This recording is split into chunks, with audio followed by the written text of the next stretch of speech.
বলবো না কেমন খেতে, স্বাদের এক্সপ্রেশনটাও দিলাম না। অনেকের কাছেই হয়তো পরিচিত, আবার অনেকের কাছেই হয়তো বা অপরিচিত এই ফলগুলোর নাম ফেইজোয়া। ভিটামিন সি আর ফাইবারযুক্ত মিশ্র স্বাদের এই ফলটি প্রথমবার মুখে দিয়ে প্রথম কামড়ে আপনার এক্সপ্রেশনটা ঠিক এমনই হবে।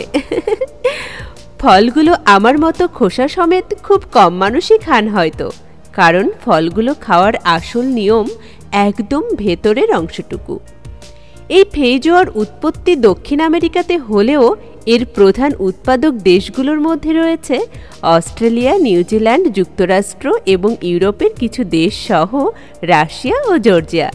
এছাড়াও ইসরায়েল, দক্ষিণ আফ্রিকা, চিলি, আর্জেন্টিনা, কলম্বিয়াতেও সীমিত পরিসরে চাষ করা হয়। আমার খেতে কিন্তু দারুণ লেগেছে, তাই একটা ছোট্ট রিভিউ দিয়ে দিলাম। আজ এই পর্যন্তই, টাটা।